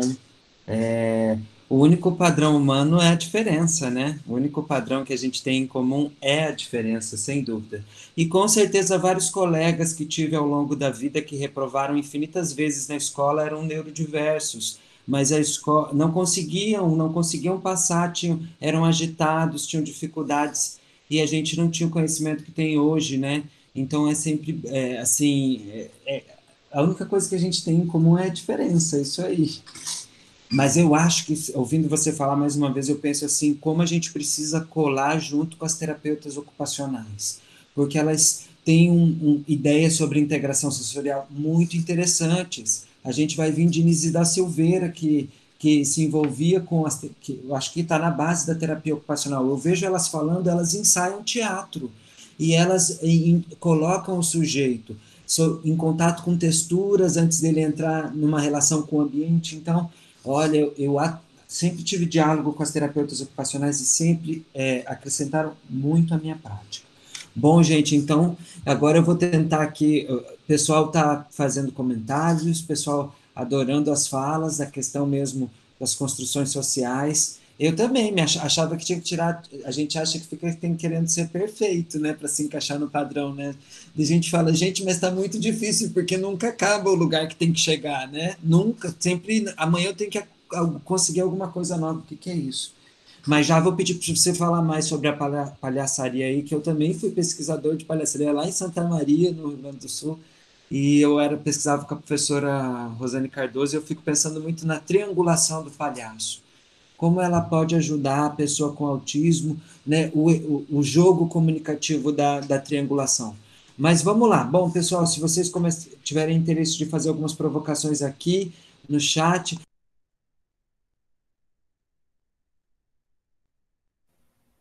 Fabrício, você mutou, não deu para escutar. Gente, eu muto aqui, eu não sei o que acontece comigo. É múltiplo, ficou excitado, fiquei excitado que eu falo. Alan, o que eu falei? Eu terminei, eu não sei. Falei para as pessoas escreverem perguntas aqui, isso vocês ouviram, né? Eu não sei que hora que eu... Não. Não, gente, vamos fazer as perguntas, Giovana, vamos fazer as provocações para a gente alimentar aqui a nossa discussão. E eu vou começar, então, que eu fiquei pensando assim, Alan, o que é que eles resolveram falar nesse teatro que você fez com eles, né? Como a Aline falou anteriormente. Mudou, você foi com ideias de bruxa e coisas. Como que foi esse retorno quando você colocou eles como protagonistas da história que iam contar, né? Que temas vieram aí, que peças? Então, na verdade, quando a gente começou a trabalhar as oficinas, e aí, como eu te disse, a gente tem que desaprender o tempo todo, né? A gente tem que tirar os nossos pré-conceitos, porque eu tinha conceitualizado um monte de coisa na minha cabeça e fui tendo que desconstruir isso com eles, né? Então, por exemplo, uma coisa que eu perguntava muito, eu questionava muito os alunos, é a relação deles com a sociedade ouvinte, né? Como que é ser uma criança surda? Como que é ser um adolescente surdo? Como é que é? E eu comecei a entender algumas coisas, assim, por exemplo, o adolescente e o adulto, eles já têm um pouco mais de entendimento social desta relação, então eles já se incomodam um pouco mais com algumas coisas, com algumas maneiras que a sociedade se comunicam com eles e a falta dessa comunicação também. A criança, eu acho que ela ainda não entendeu muito bem isso. Assim, quando eu falava para eles, assim, quando eu perguntava, não, mas a sua família tem alguém que fala Libras? Não, não tem. Ai, minha mãe fala um pouco. E eu ficava assustado com aquilo, tipo, né? Eu sempre falava muito, a Débora e a Nadalva estão aqui, eu ficava desesperado. Você fala, gente, mas como que é? A família não fala com essas crianças e tal. E para eles, para os menores, isso ok também, porque eles não sabem ser diferente daquilo, né? Eles nasceram surdos, então eles não têm uma outra referência disso. Nas oficinas, isso era sempre recorrente esses assuntos, assim, do que é ser surdo, como você se coloca numa sociedade ouvinte, como é que é a interação com o ouvinte, como é a relação com a família, como é a relação de alguns que passaram por colégios que eram inclusivos, que eram colégios que eles estudavam em salas regulares, e agora qual a experiência de estar no colégio bilíngue, né, porque a Ampacim é uma escola bilíngue, então eles têm alunos surdos com ele o tempo todo, eles têm professores que falam língua de sinais, então eles estão imersos o tempo todo na cultura. Então a gente discute muito isso nas oficinas e nas aulas. E aí a gente foi pesquisando, eu fui tentar com o Renan, que é outro professor que me acompanha, a gente foi pesquisar um pouco mais sobre o teatro surdo, e todas não, mas a grande parte das referências que a gente achava sempre era de levar esses dilemas para o palco deste jeito, assim, né? Então era o surdo enquanto surdo na relação com o ouvinte, o surdo enquanto surdo na relação com a família. E aí eu apresentava isso para as crianças, eles também se incomodavam um pouco com isso, assim, tipo, tudo bem, mas eu não quero ver meu drama no palco, né? Eu já conheço, a gente já discutiu isso, a gente já trabalhou isso em aula, eu quero fazer outra coisa. Mas, ao mesmo tempo, eu não queria sair desses assuntos também, eu queria que levasse a informação para o ouvinte também, que às vezes não tem contato com o surdo, né?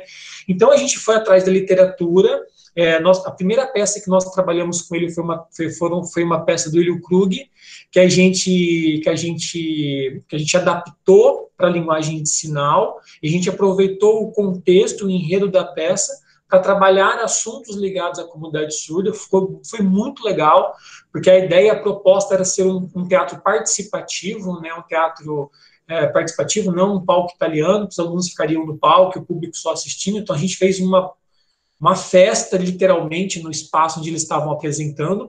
Essa festa ia ser bem maior, porque a gente tinha armado praticamente uma quermesse no espaço, mas daí choveu muito no dia, a gente teve que reduzir o espaço um pouquinho, mas era um teatro participativo, porque eu queria colocar o público em contato com eles, em contato com essa comunicação que precisava acontecer para que a peça também acontecia, e eles também iam mediando isso, eles iam ajudando o público ouvinte a se comunicar com eles. E já no segundo ano nós fizemos uma peça que chama Encontros, onde a gente falou através de uma linguagem metafórica, porque é uma coisa que falava muito que surdo não tinha metáfora, surdo ele é muito direto, não tem metáfora. E como não tem metáfora? Tem que ter metáfora, a gente precisa falar de um sentido metafórico, figurativo, né, lúdico das coisas, né? E eu queria trabalhar muito o conceito de metáfora com eles.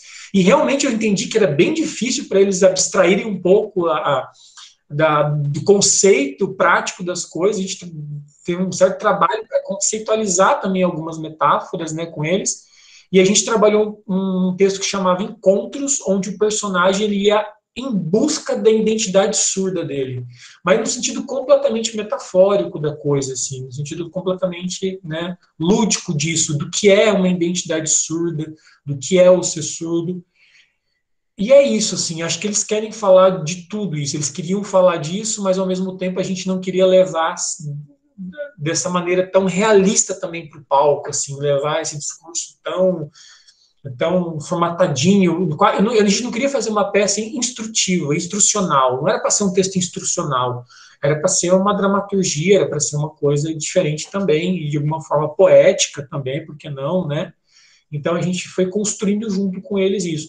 Eles são maravilhosos, assim, de verdade eu aprendo todos os dias. Eu tenho turmas de ouvintes também, né? E eu consigo daí comparar as duas situações. Eles são muito mais visuais e muito mais atentos visualmente também. Isso é muito legal, a questão da iluminação, da disposição cênica das coisas. Isso é muito legal. A Cris também falou da questão da padronização, né, uma coisa que me assustou bastante, e a Débora, que é a coordenadora pedagógica da escola, está acompanhando, ela pode complementar, a Ana Dalva também, que é diretora, está aqui acompanhando com a gente. Uma coisa que me assustou bastante quando eu comecei a ter contato com a comunidade surda, inclusive com as crianças, e que quando a família descobre, né, que tem um filho surdo, eu acho que deve dar aquele susto, né? A primeira coisa que eles tentam é fazer a criança ficar normal, né? Entre aspas, né? E aí procuram a medicina, e aí a primeira tentativa é sempre do implante, né? Vamos botar no implante, porque daí eles vão escutar e vão estar dentro do padrão que a gente gostaria que todo mundo fosse, né? Isso não funciona, né? Não para todo mundo, pelo menos. A maior parte não funciona. E aí eu comecei a sentir também a dificuldade que eles tinham de se encontrar enquanto indivíduo também social, né?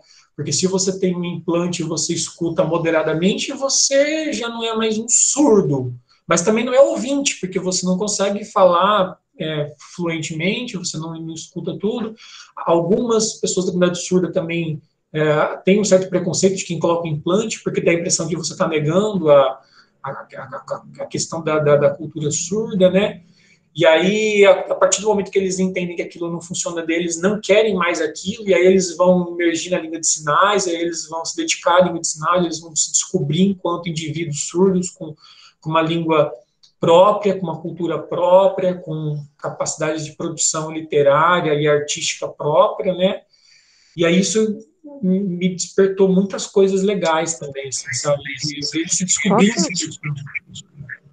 Claro. Não, eu queria comentar com você, que eu achei interessante nessa fala. Eu, lá, na nossa pesquisa de campo, né, Um dos meninos, que é o autista severo, ele é surdo, ele tem um implante coclear. E um dos jogos que ele estabeleceu com os palhaços, que a gente achou, cara, muito genial, assim, porque é engraçado, porque assim, os próprios familiares, a avó que levava muito ele, né?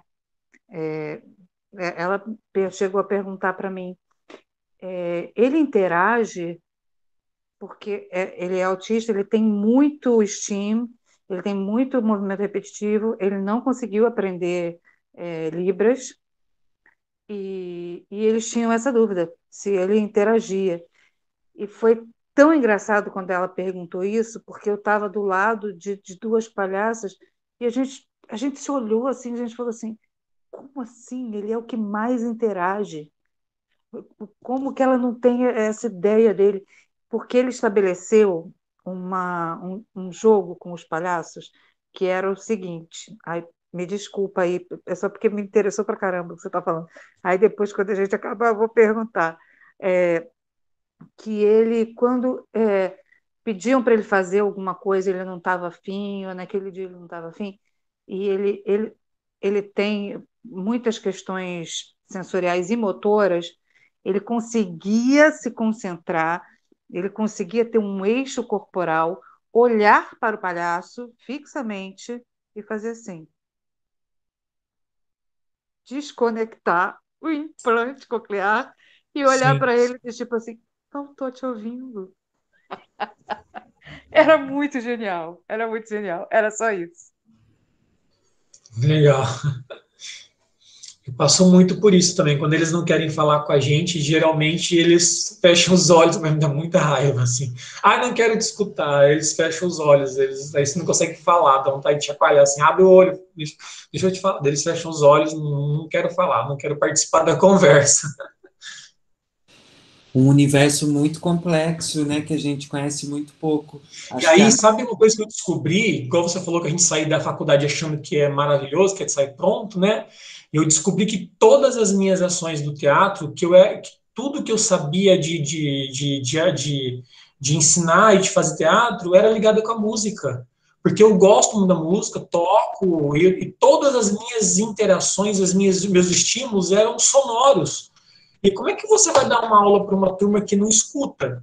Assim, e aí você tem que buscar outra possibilidade de você estimular, de você se organizar, de você, cara, é uma outra coisa assim, né? E a gente descobriu uma coisa também, que o som grave eles percebem. Então a gente termina as oficinas batendo no chão. Então a nossa despedida é ficar em roda e bater no chão para fazer barulho. No dia que a gente foi fazer o nosso primeiro ensaio no teatro, que o palco era de madeira, a hora que eles bateram a primeira vez, que fez muito barulho, eles se surpreenderam assim, nossa, o que a gente fez? Daí eles queriam ficar batendo toda hora, assim, pronto, daí eu não conseguia mais dar aula, porque eles queriam ficar batendo no chão para fazer o barulho do negócio e sentir a vibração do teatro, né? É muito legal, você descobre uma coisa, todo dia é um dia diferente, assim, você está aprendendo uma coisa diferente. maravilha, maravilha. Engraçado isso de você dizer, né, que eles não entendem a metáfora. Isso acontece muito com o autista, né? É uma frase que é muito repetida para a pessoa com autismo.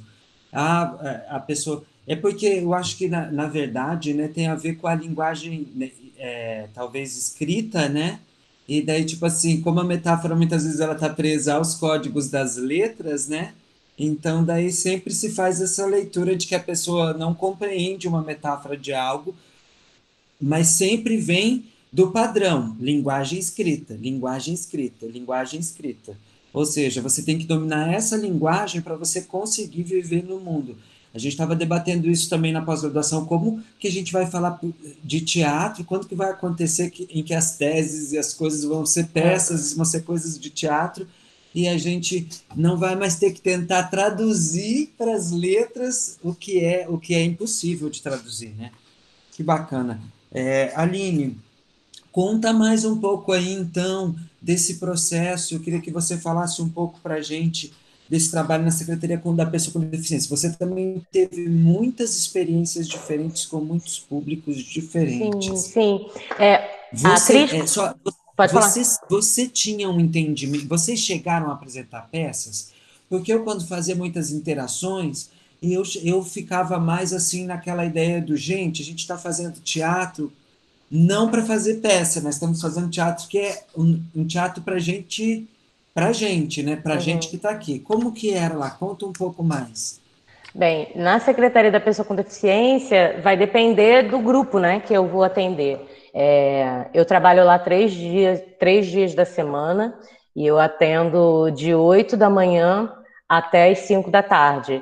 A gente, dentro disso, são aulas de 50 minutos, né, tempos de 50 minutos, e com 10 minutos de intervalo entre uma aula e outra. E eu atendo grupos completamente diferentes, de acordo com a necessidade de cada pessoa. Tem pessoas que eu atendo individualmente, tem pessoas que eu consigo em dupla, trios, eu atendo grupões. O Eritiano, por exemplo, que estava aqui presente, eu atendo ele com um grupo grande de jovens, quase 10 pessoas. E como que você une essas pessoas? Elas já vêm encaminhadas? Essa tem que fazer teatro? Não, sim, então... Como é que é? A gente tem uma interação bem bacana lá com o corpo lá de Vila Isabel. Eu gosto muito dos profissionais que trabalham lá na unidade e da direção também de Vila Isabel. São pessoas muito comprometidas com o trabalho, isso é muito importante também, e com a relação, né, a minha relação, por exemplo, com a terapeuta ocupacional também. Tem uma que estava de licença e está voltando agora, a Ingrid Delgado, é uma pessoa maravilhosa, e é muito...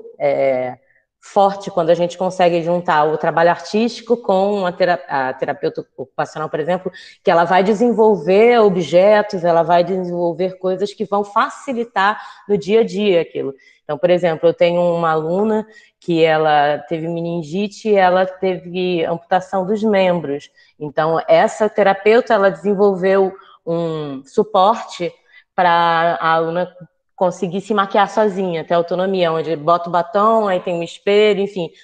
Não existe, mas ela vai pensar a partir da necessidade de cada pessoa, então é um trabalho magnífico, assim.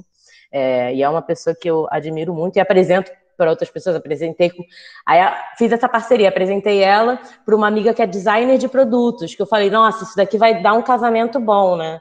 Então, acho que a nossa função também, como pessoas que estão aí, de alguma maneira, começando esse processo também de trazer a inclusão para a universidade, né? Porque é da onde sai a formação dos professores.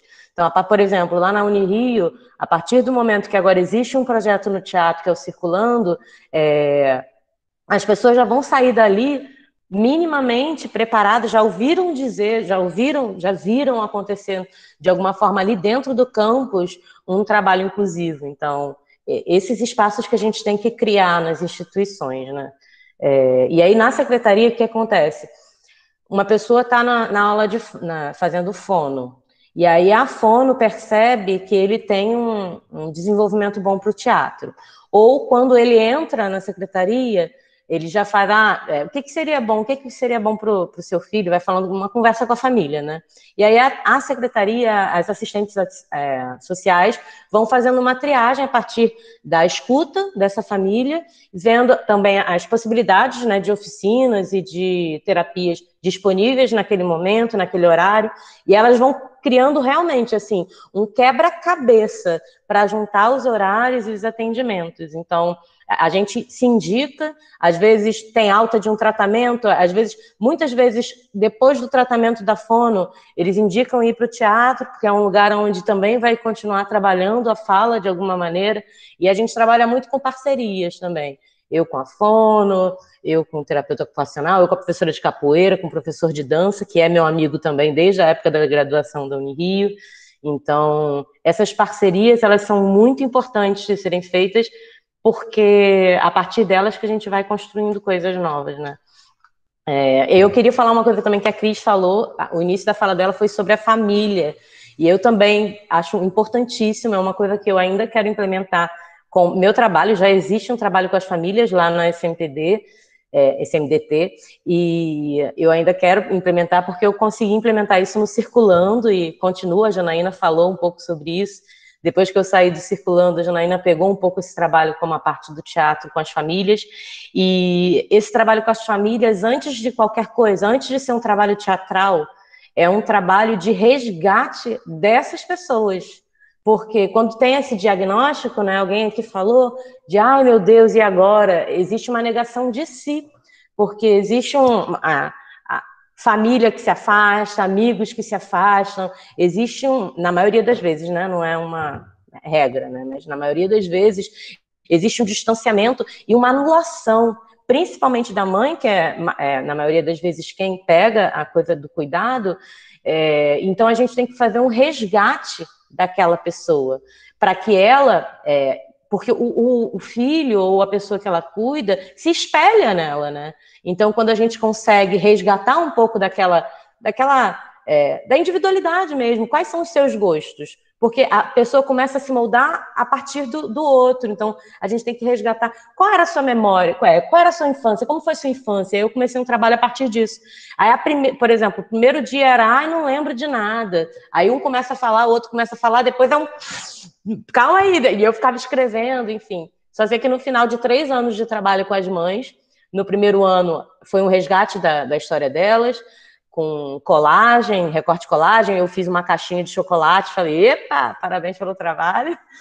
Aí no segundo ano foi cantando músicas, né? No início era, ai, eu não canto nada, ai, não sei. No final do ano era todo mundo cantando junto, vamos cantar mais uma, vamos conseguir uma pessoa de música.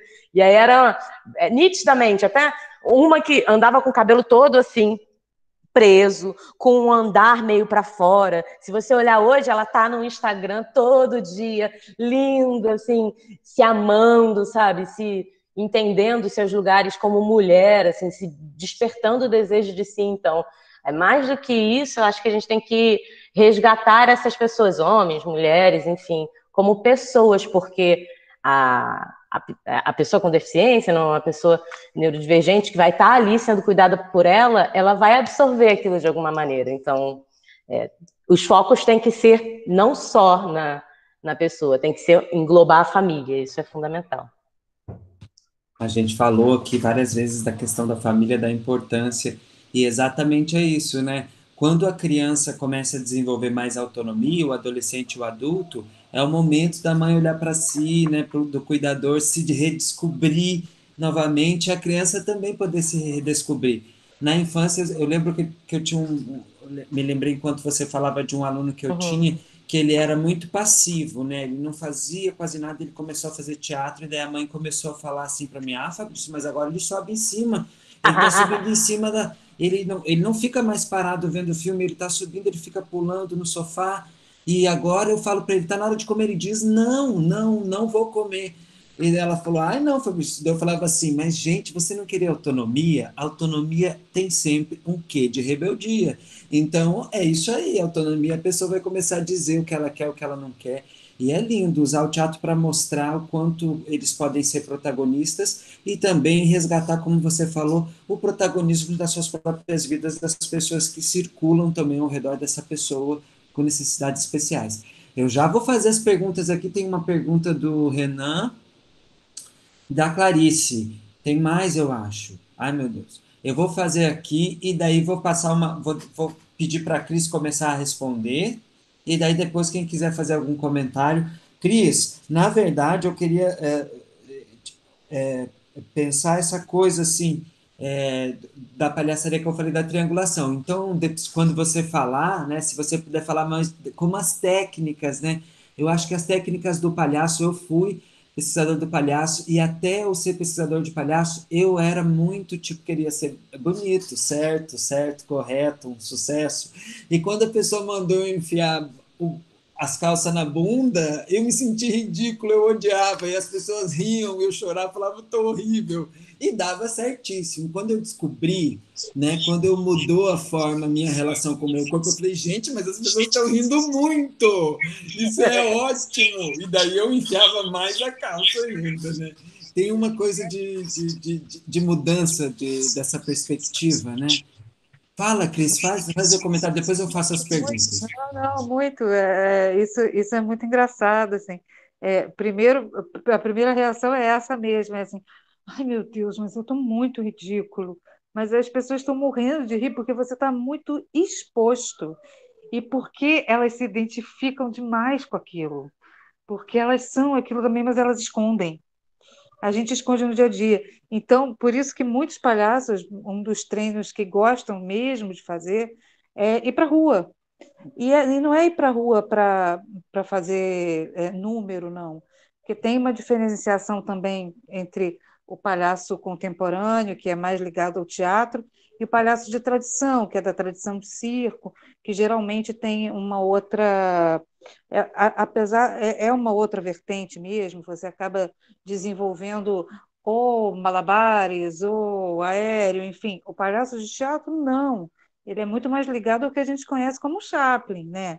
Então, ele pode fazer rir, ele pode fazer chorar, porque ele está realmente se expondo. Então, assim, e você está na rua, por exemplo, com a calça enfiada na bunda, e você ir, e vai no mercado, e vai. Bichos, olhares. Assim, você vai voltar para casa, você não sabe se ri ou se chora. Só que é uma liberdade que você fala assim: eu posso fazer qualquer coisa, sabe assim? Eu posso ser quem eu quiser. Eu posso.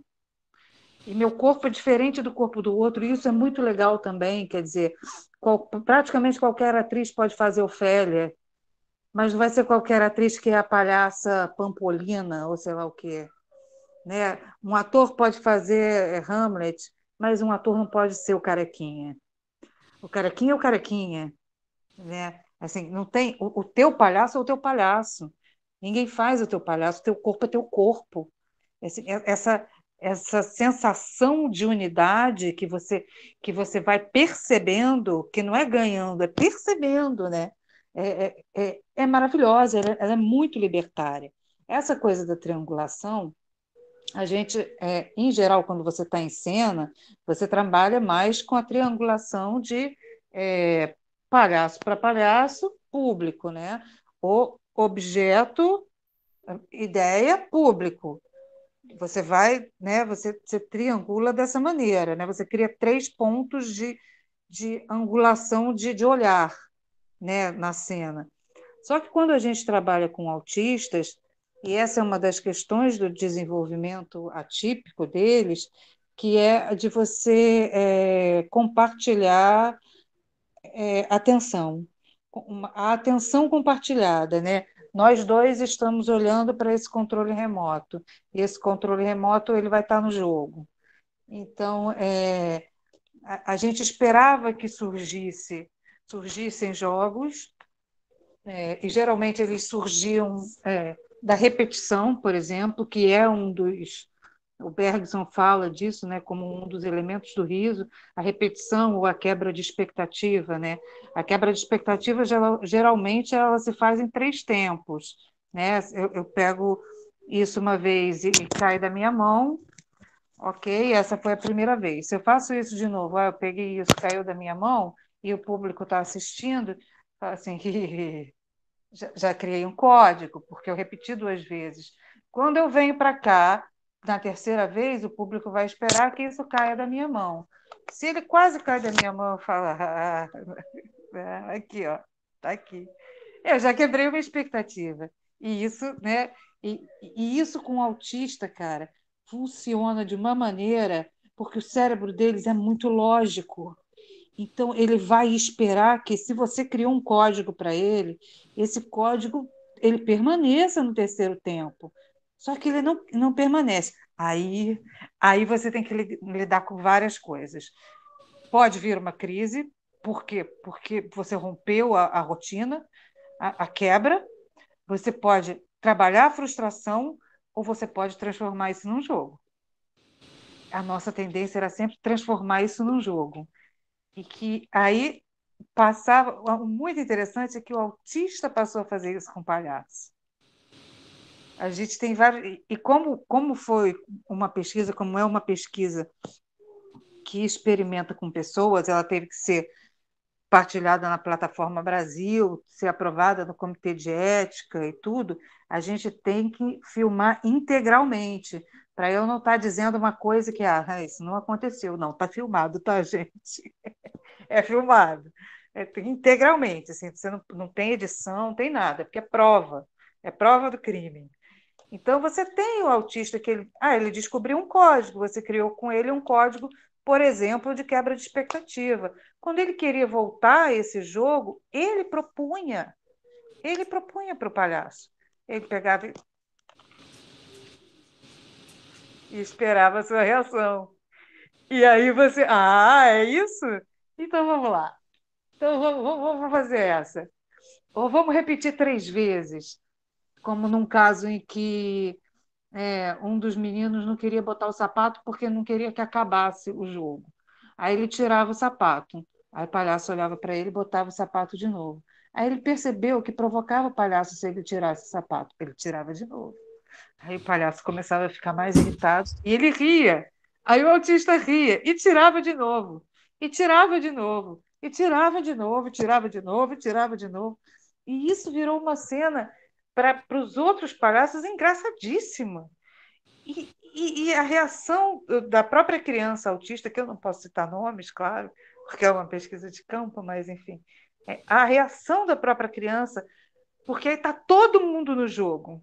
Então, as pessoas em volta dele que estão rindo, mas que ele sabe que estão rindo por uma coisa que ele provocou, que não é propriamente rir dele, é rir com ele, é rir por provocação dele, que isso é uma potência gigantesca e que vai muito contra algumas teorias que dizem que o autista não tem senso de humor.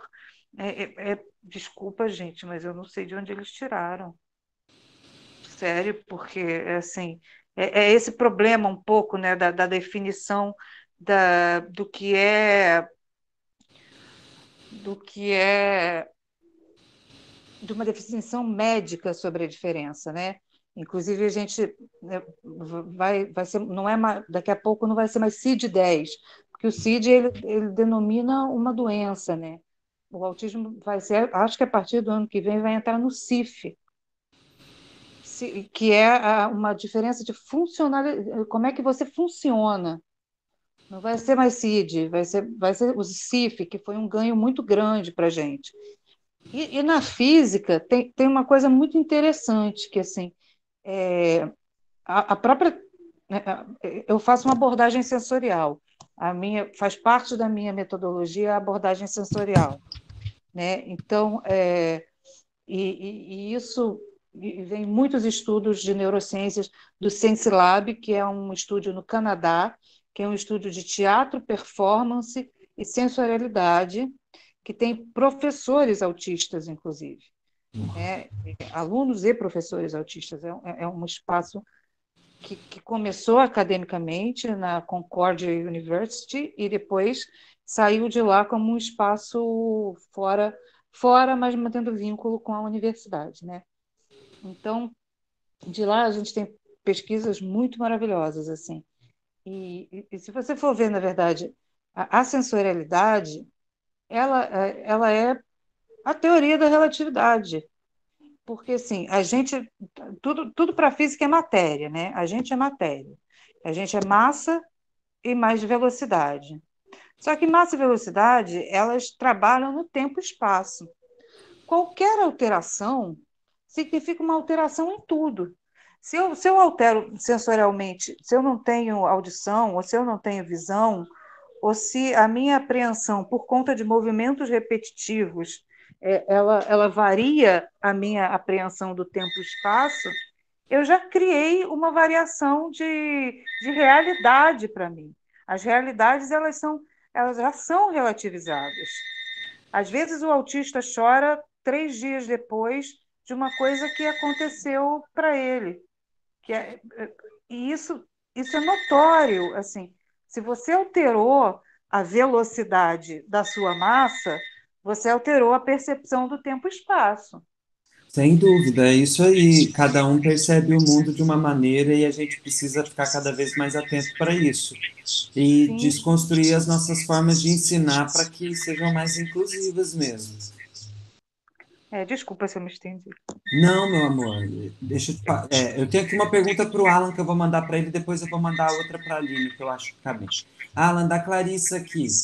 Aqui em Brasília temos uma banda fantástica, em que até mesmo a cantora é uma mulher surda oralizada. Uau! Chama-se Surdodum. Vale muito a pena conhecer. A pele é o maior órgão do corpo humano e som é vibração. Venho refletindo muito sobre isso, principalmente em relação às pessoas surdo-cegas. Alan, como ficam as ex-surdo-cegos na comunidade surda e na escola bilíngue?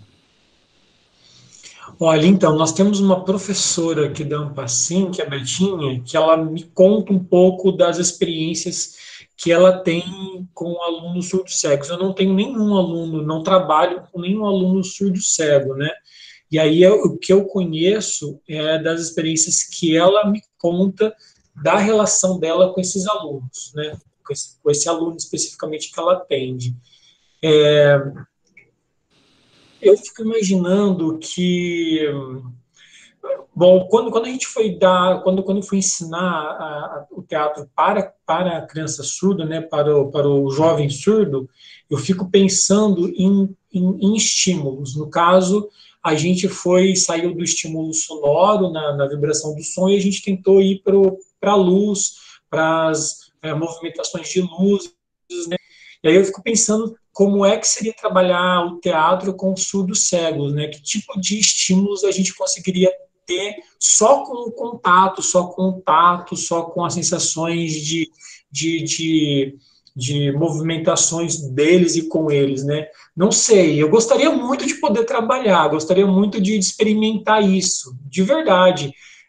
Na peça que nós fizemos com a De Tudo Quanto é Gente, que nós tivemos a experiência da audiodescrição, nós convidamos duas cegas, duas alunas cegas da Universidade Estadual de Maringá para fazer o acompanhamento dos espetáculos, para verem a audiodescrição, se estava tudo ok, né, se estava dando para entender direitinho. Elas validaram todo o material que nós fizemos de comunicação, do Braille, para saber se tinha uma impressão adequada, enfim, se as informações estavam claras, né?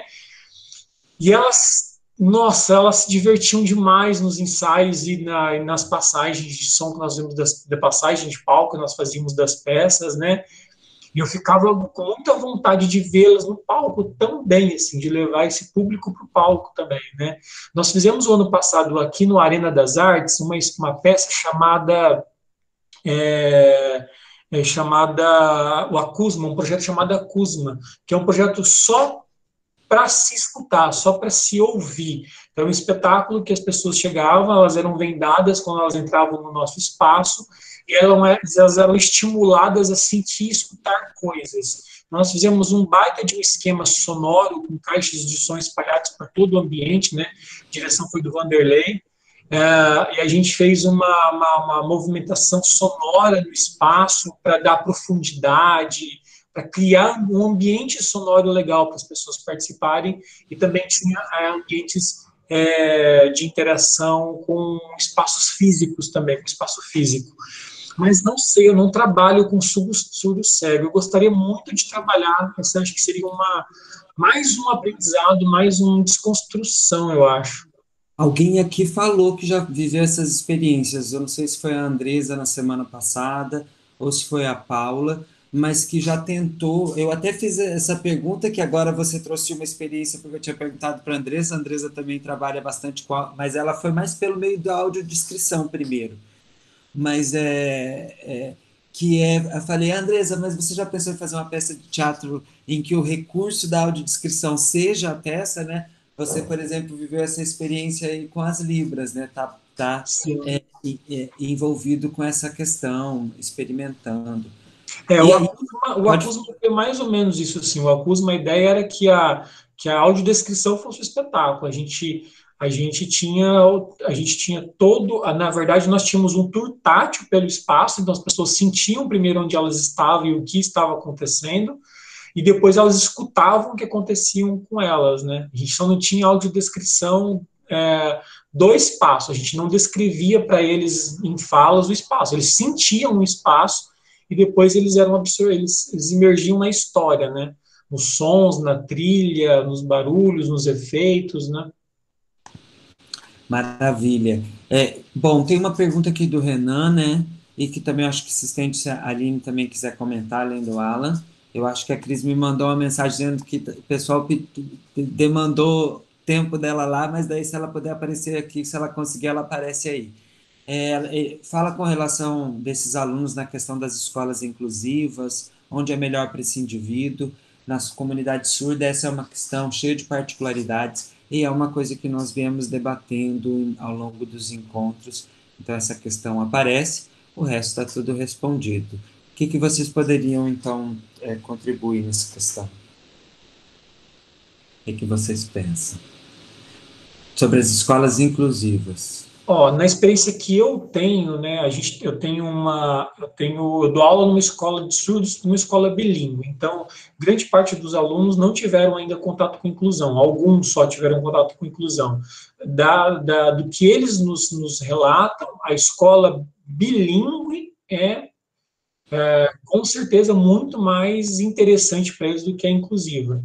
Porque o que eles nos retrataram, inclusive, ano passado nós fizemos um espetáculo, não foi um espetáculo, mas foi uma esquete proposta pelos alunos, onde eles simulavam isso, uma professora que dava aula, e aí o aluno chegava numa escola ouvinte como intérprete, e aí eles colocaram uma algema entre o aluno e a intérprete, e a intérprete era um boneco, era um boneco, não era uma pessoa de verdade, e esse aluno ele era algemado a essa intérprete, e toda vez que a professora precisava falar com ele, se dirigia o olhar para a intérprete, assim. Então, o foco da atenção era a intérprete, não nele, né? Foi um relato que eles nos disseram que aconteciam, né?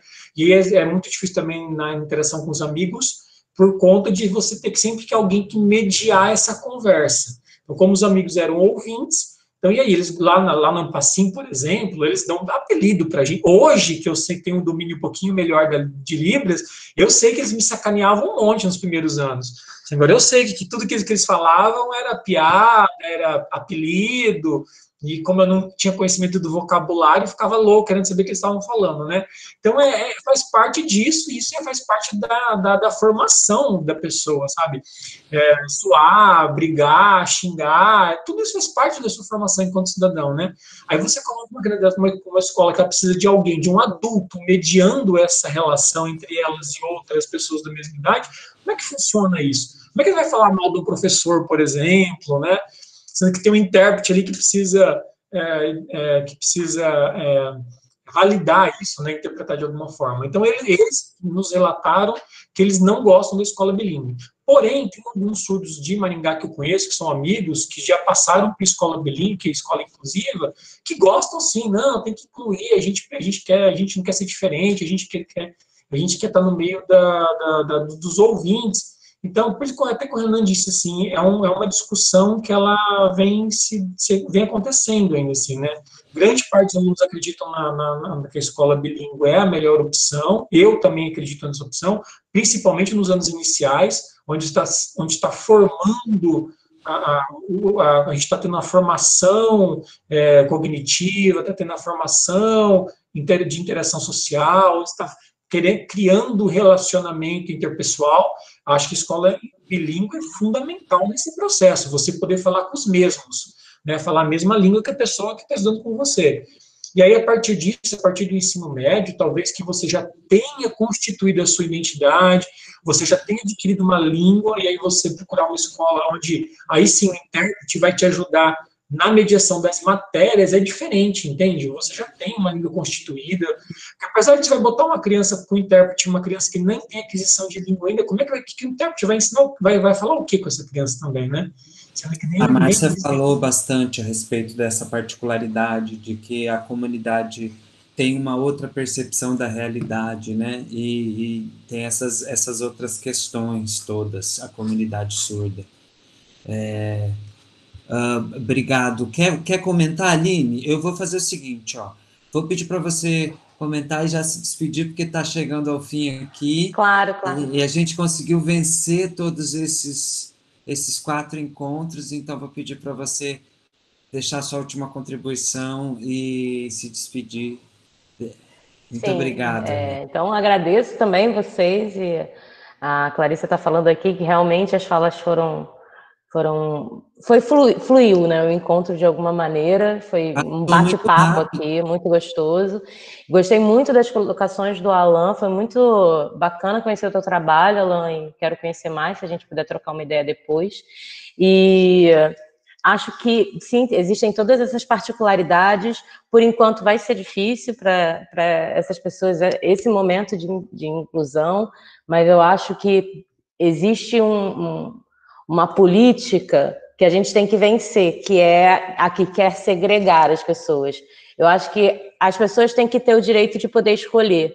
E se a gente pensar só na escola especial, a gente vai, talvez, cair, estou sendo bem radical na minha fala, talvez cair para uma política manicomial, onde a gente vai voltar a segregar pessoas que têm que aprender a viver e se respeitar nas diferenças. Então, a gente tem que respeitar o desejo da pessoa, principalmente, né, perguntar para ela se ela é capaz né, de se colocar quanto a isso, e a partir do desejo dela, a gente vê aonde ela quer se colocar, mais do que a sociedade, mas, assim, pensar em uma educação apenas especial é a gente retroceder em assuntos que já estavam avançando, sabe? Eu às vezes fico pensando que ficam jogando iscas, tipo boi de piranha, sabe? Você joga um boi aqui para a gente não olhar uma boiada que está passando por lá. Então, a gente precisa, principalmente na atual política que a gente está vivendo hoje, ficar ligado em quais são realmente os bois e qual é a boiada. Muito obrigada. Muito obrigado, Aline. Você quer se despedir, Alan? Gente, obrigado pelo convite, adorei participar dessa conversa. Aline, Cristiane, Fabrício, muito obrigado pelo convite. Gostei muito de conhecer vocês, de conhecer o trabalho de vocês. Fico à disposição, se a gente quiser trocar figurinhas, a gente tem aquele grupão lá que a gente pode continuar conversando por lá, continuar os contatos, né? Eu acho muito legal isso. E é bacana saber que tem, assim, eu sou de Maringá, do interior do Paraná, e é legal essa troca, assim, saber como é que acontecem as coisas no Rio, como é que acontecem as coisas em São Paulo, como é que as coisas estão acontecendo, que isso para mim é muito legal, assim, ter essas informações e poder, de alguma forma, agora, aproveitar isso no meu trabalho também, né? Trazer essas experiências todas, essas indicações todas para o nosso trabalho aqui em Maringá. Obrigado, gente. Obrigado de verdade. Bom, não sei se a Cris saiu, né? Talvez, eu não consigo ver aqui.